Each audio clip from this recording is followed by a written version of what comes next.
Z2352N. FRP or Google account. Kailangan kuha tayo ng SIM na may password. Start muna natin yung phone. Kailangan kasi sa logo mo isasalpak ng SIM para lumabas yung ano, yung menu mo.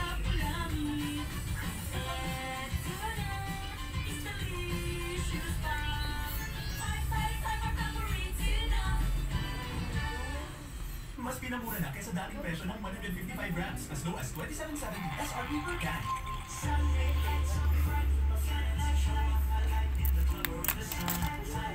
Pag nag-password na, kailangan sabay power tsaka to.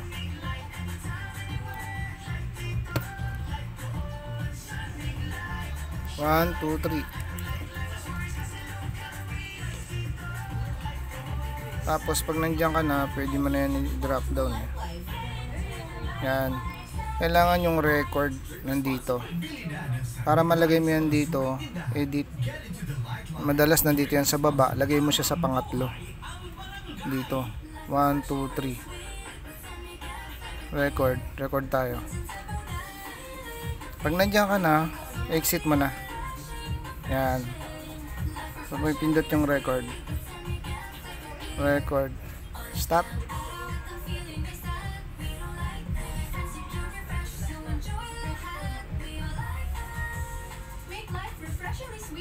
New message. Available in apple, lemon, and lychee. Drink responsibly. Bili na ng San Miguel flavored beer. Suwak sa budget at 41 pesos SRP lang. Available in apple, lemon, and lychee flavors. Kaya no need to mix. Drink responsibly. Isang bansa, isang barangay, habang buhay, habang buhay. Barangay LS forever. Number 1. Pinatunayan kong totoo ako kahit ayaw sa akin na magulang niya. Eto, 5 years nang masaya ang aming pamilya. I-talk to Papa na. I might lose my mind. 31 minutes after 10 on the clock. Yan ang ating oras, mga kapisa. Hinato ka na, Babs. Hinat? Sarap pag hinat-hinat. Oo, lalong-lalo na kapag nasa bahay ka. Nasa kama, no? Tapos malamig, tapos meron kang malamig pa, makapal na comforter. Tapos may kalakap ka. Charis! Tapos bigla kayo natutulan ng kuryente. Hindi pa pala kayo bayad. Aircon pa kayo. Aircon pa kayo, ha? Hindi ko, malamig ba ngayon? Kasi dapat January yung... January malamig. Ay, malamig daw eh. Sa Baguio. Sa Baguio? Sabi. Hindi ko naramdaman yan ang dami. Oo nga. Ako din, hindi ko nararamdaman. So ito na, basahin na natin ang komento ng ating mga bida-bida. Ang sabi dito, mga nag-comment regarding sa pinagdaraanan ng ating bida. Sabi ni Teresa, masasabi ko lang kay ate, pagdasal mo lang, ate tulungan ka din niya pagdating ng panahon. Ngayon kaya siya ganyan, ate malakas loob niya, kapatid mo kasi siya. Sana ate habalan pang pasensya, pagdasal mo lang siya. Ako malabo na yun. Saw the same. 29 na yun. Matanda na. Diba? Hindi na yung parang bata na kapag sinabihan mo, eh makikinig sa'yo. Eh kapag mga ganyan na 39, matanda na. Set boundaries. Confront niya yung kapatid niya na hindi pwede yung ginagawa niya. Sabi dito. Sabi naman ni Teresita, hanggang makaputulin ang sukat ng kapatid. Magiging problema yan ng pamilya, mahirap kumita ng pera, matigas na nga po, bungo. Eto, sabi dito, nako ate, ang sarap sampalin ng kuya mo. Walang face. Mo ako sa'yo, hayaan mo yung kapatid ko. Matanda na yan. Isa pa, pamilyado ka ng tao. Siguro naman, nakatulong ka na sa kanya. Hayaan mo siyang tumoy sa sarili niyang mga paa. Oo, magkapatid kayo, pero hindi sa lahat ng pagkakataon magkasama kayo. Hindi lang nagsasalita ang isa, pero sa loob-loob dyan, nahihirapan na rin yan. So much better na lumayo na kayo sa kanya. Sabi naman ni Aljon, naku, yan ganyan klaseng kapatid. Ang tamang pwesto ng pamilya niya, dapat nasa bubong niya. Ay, Bakit? Android setup. Galing niya ano dyan? VP. Mabigat, no? Parang hindi ko mga tsumubong lalo na pag may bagyo. Start. Yan. Oo.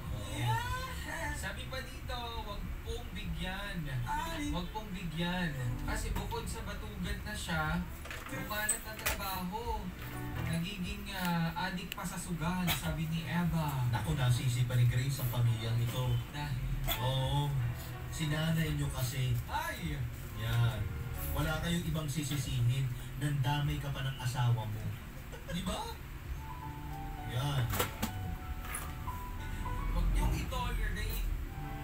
Sabi ni Okay, Angie. cool. Sabi ni Elenita, oh, naku kapatid ko, senior na, sakit pa rin sa ulo, ganyan, ganyan. Si Eden, paano kung walang kapatid? Paano ang Oops. buhay niya? Ang mahirap eh. Mm. Diba? Asa na talaga yung nangyayari at hindi po maganda na ganito yung ginagawa. Okay? Anyways, ako talaga, kung nasabi ko na lahat, nagawa ko na lahat, paglalakan ko talaga, magalit na siya kung magalit. Oo. Alam mo, para rin yan sa'yo. Kasi kapag hanggat may naaasahan ka, hindi ka kikilos para sa Ayan, sarili mo. lumabas na yan. Setup, Tapos yung may mga device na decision tayo. ginagawa mo, hindi naman nakakatulong sa sarili mo at sa ibang tao. Pero, Ibig sabihin, pabigat ka talaga. Tayo Diba? sa... May hangganan kung kailan tayo pwedeng tumulong sa ibang tao. Diba? May hangganan para i-open up natin yung ilang mga bagay para matulungan po sila. Pero kung sila, hindi po nila tinutulungan ang sarili. Ito na nga, nag-i-scatter pa. Diba? Pagkatapos pag natatalo, sa'yo ang diretsyo para humingi ng pera. sino Oh. nakikikain? Diba? Minsan okay lang yung, hindi pa rin eh. Kasi dapat kumikita siya, dapat may sarili siyang pera para sa pansarili niya. Kasi, matanda na siya eh. 39 na eh. Ano talo siya sa mga? Lalakad ko talaga.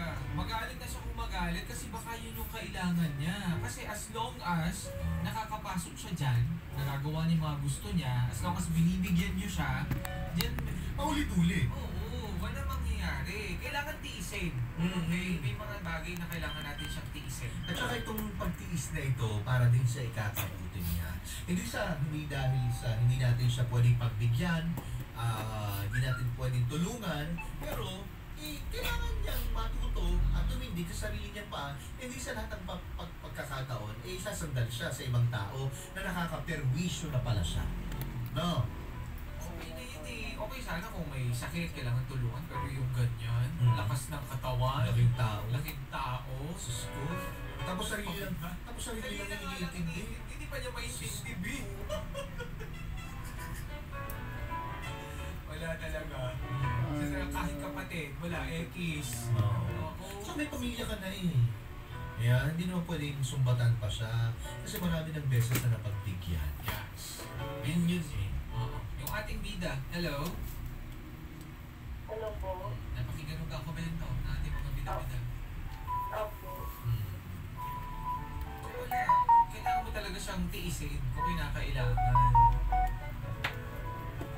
Kaya mo ba? Kaya naman po. Nagsusura na nga po. Talagang ako, ayoko na talaga eh. Eh minsan yung nanay pa nakikiusap. Dinadaan niya pa rin niya kay mama. Minsan siya. Eh, naisip ko abusado eh. Alam mo kasi, yung sa nanay mo, kapag inabuso yung nanay nyo, maraming makakalaban. Yung mga kapatid niya, syempre kikilos sa mga pag nagreklamo na yung nanay. Oo. Diba? Yun nga po, hindi nagsasalita mama ko dun eh. Oo. Hindi pa na dumadating sa punto na, syempre, ina yan eh. Hanggat kayang tiisin ang anak, gagawin at gagawin yan. Pero sa iyong pamilya, ibang usapan na. Hindi niya kadugo itong asawa mo, ha? Marami bang iniintindi siya na nagtatrabaho sa pamilya mo. Kung may dadagdag pa na isa pang intindihin, aba nakakaya naman, wala ka din trabaho, ha? Hindi mo pera, di ba? Yung ginagamit mo. Ay, alam mo yung bayaw ko, kapag nangungutang sa malaking pera, pinutang, napapagbigyan ko. Pero una nagsasabi yun kay wife. Bago dumiretso sa akin. Sabi niya, yung last time. Tapos pag alam ni wife kung pagbibigyan or hindi. Talaga. So ibig sabihin doon pa lang na filter na. Kung may pera naman, wala namang problema. Paano Diba? kasi kung sakto-sakto lang eh. Kasi yung maawas-awas naman. So, okay sana kung gano'n. What I'm trying to say is, ibig sabihin, yung wife ko, marunong makiramdam. Diba? Kung may mga pagkakataon na napagbibigyan, okay.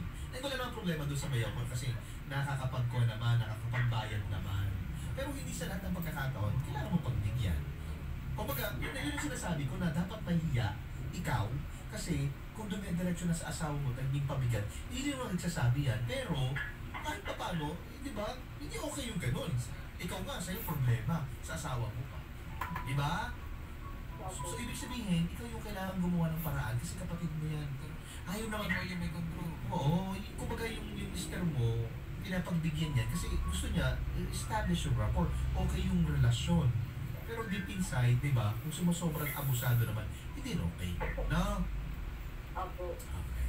So, nakikinig ngayon itong bayaw mo. Ay, bayaw mo. Itong Kapatid kapatid mo. mo. Ano gusto mo sabihin sa kanya?